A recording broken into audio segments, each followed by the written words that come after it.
So an update, as you can see, like I'm still in Malta and today's Monday the 6th of December. So reference, I have 4 months since my birthday. Literally, so I come back to London on Thursday, and then yesterday was the whole forensic of like we found out Boris and them lot there have changed the rules. So I originally bought a lateral flow test that I just need to put on my passenger locator form to come back to London. Then last Tuesday Boris changed the rules and then said now people coming back to the UK you need to have a day 2 PCR test. So I've been calling up Radux, I can't pronounce it, but some COVID vaccination center kind of thing. They wasn't answering, and then when you call them they will say that they'll refund people. So I bought the PCR test. Then yesterday was announced that I guess you still have to do that test on day 2, which for me would then be Saturday if I come back Thursday. Now we have to do a departure test, so a lateral flow or a PCR here in Malta 2 days before I come, 48 hours, as long as within the 48 hours of coming back. So either tomorrow for me, latest Wednesday, tomorrow to be the safest. It's just ridiculous having to keep spending money, and now like the hotel, the DBC bank there, they said to come down like an hour's time in the morning, and they will explain if we can do it here or if they can book us in for testing tomorrow, because apparently you can't just like show up. But yeah, I would say like overall Malta's been good. Like as you saw, I was at Popeye's village. Today it was raining in the morning, but now weather's not that bad, it's just kind of noisy. So today I'm meant to be going to Gozo, which is like another island in Malta, so you have to catch the ferry to go there. I've been awake since 6:30 a.m, showered, obviously dressed, I had breakfast, and now I'm chilling. It's like it's 8:26, so they should be coming in like they told us to go down like 10 minutes before, so they're not here yet. So it's gonna be quite a long vlog. I probably will just do them in sections. But yeah, I've been here for a week and so far Malta is really nice. It's very safe. I have been going on dates while I've been out here. Bumble app, yes. So yeah, that's a story for another time. Like, you know, I'm a grown woman and you meet people and they can show you around and have a good time. I've met some nice ones. I've met some holes, if you know what I mean. And so far the people that I've met, they're actually Londoners who moved to Malta. Funny enough, they were both Nigerians. But I ain't gonna get into much detail about that. But yeah, like I do have to say Maltese men here are dogs. They will be like woof woof, like watching you. They are direct. I'm just freaking flipping out. At least the black ones, they sugar talk, but the actual Maltese men, rotted. They're funny. They are so funny. My stomach really hurts. I'm so tired. It's like I've barely been properly sleeping on this trip. I think the longest sleep I've had was probably maybe 6 hours in the last, like, I don't know, Thursday, Friday, so in the last like 4 days. Yeah, this is my 4th day. Ugh. But I'm looking forward to today, so I'll keep you guys posted on all that good. Like, I'm so excited. I just want to rest. Like, you know, like when you've had like a breakfast, pancakes, eggs, sausages, all that stuff, you want your stomach to digest before you start with your busy day. But I love this. My jumper, like I had this from a long time ago. It's like social icon and the definition of like a social icon, and of course some white shoes. I literally bought a book to read and I haven't read anything from it. I've just been so occupied I've just been going out, I've been exploring, been dating, I've been sparting. Like, I'm just living my best life, you know, my best single life. First like proper solo travel trip, and I'm still alive. So I'm really thinking of going to Greece next though, so that's a shout. But yeah, I'm gonna relax for a little bit, probably put more mascara on because I'm not in the mood to put lashes on. And yeah, I'll keep you guys posted. I'll show you, you know, how the day goes on and keep you guys posted. You're kind of like hiking in a sense, like you're walking on the middle of the main road, which is kind of scary. You have to like kind of be vigilant because people are like coming. So me, I'm cautious. I'm not trying to get run over. Do you know what I mean?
Terrified me, like it's a bit creepy. Honestly, visiting Popeye's village, it wasn't my cup of tea. It's generally a place for children to embark on and have a good time. If you was like you enjoyed the franchise as a kid, I've never really paid much attention to it. It was literally recommended by the hotel, and when I looked online, it looked good. The only thing I personally enjoyed was watching the water as it was coming towards sunset. This was actually on a Sunday, so I went to Popeye's village on a Sunday. There's not much really you can do in Malta really on a Sunday, so I went for the vibes and paid for my entry. You got free popcorn, watched a movie, saw some things. But would I recommend anyone to come visit Popeye's village? No, unless you have children. But I was intrigued by the fact it was on a film set. I also saw these elves. I was so confused with my life, like, yeah, Santa's helpers, bit creepy. Then there was a live performance around 4 p.m. Now, do you see that guy in a red jacket?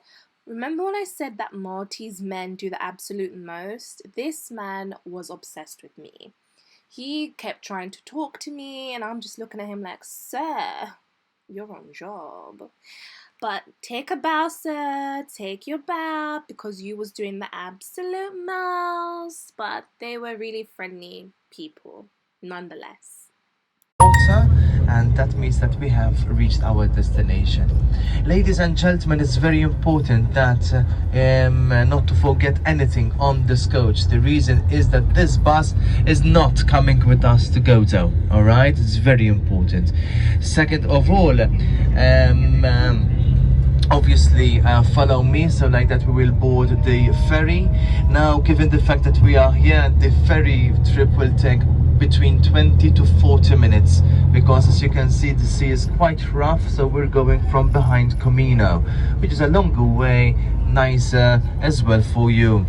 However, we'll see when we are on board. Then once we arrive on Gozo, this is very important, okay? Please follow the other passengers from the exit point, okay, until you reach the main exit. And once you are outside, please turn on the right, so like that you will see and you will find the parking area, okay? May I remind you please that our coach is another coach and not this one. Therefore, please verify with the registration number plate. Okay. Now, do you see how aggressive this ocean was? There. It got worse, a lot worse.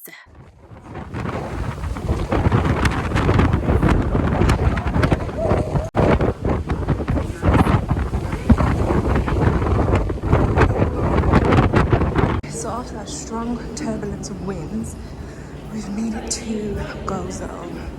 So let's explore what Gozo is about.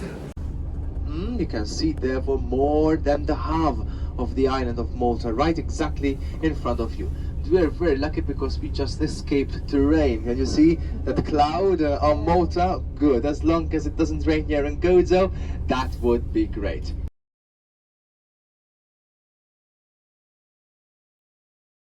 Look how beautiful the outdoor artwork is. It was so breathtaking and stunning, just as equally beautiful as it was inside.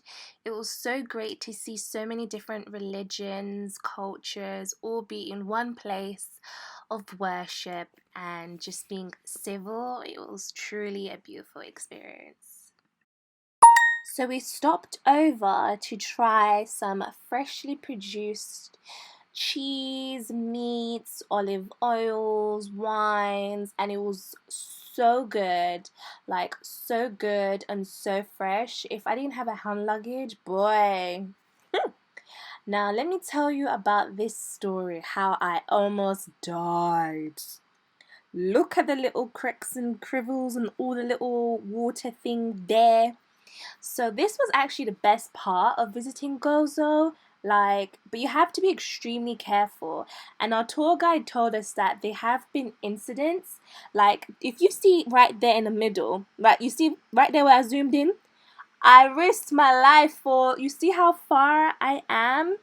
The ocean came so high, I got drenched.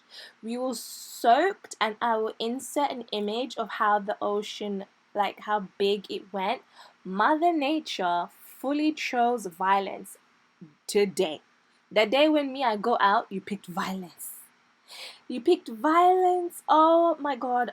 No word of a lie. I thought this was it. I thought it was game over. I thought, solo trip and I won't come back.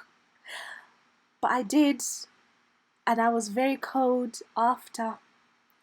But yeah, lesson learned. My ass will stay on the couch because I also went wine tasting, so here's how it went. 300 bottles, more or less. Okay, from one barrel. They are mainly used for reds, though we have one white wine which we age in oak, which is the Anton Blanc, the one from Gozo. Okay, which is aged for about 4 to 5 months in new oak, new French oak. Okay, the rest is all red, and the barrels are used for a maximum of 4 times. Mainly 3 times, and after the 3rd time we just either sell them or else we give them to clients. Okay, some of our barrels, once you buy them new, they cost around 1,500 euros per barrel. So they're very, very expensive oak, okay, expensive barrels.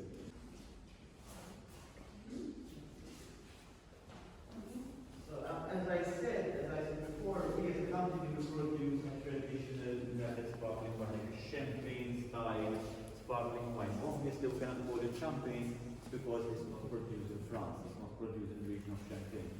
So we can call it sparkling.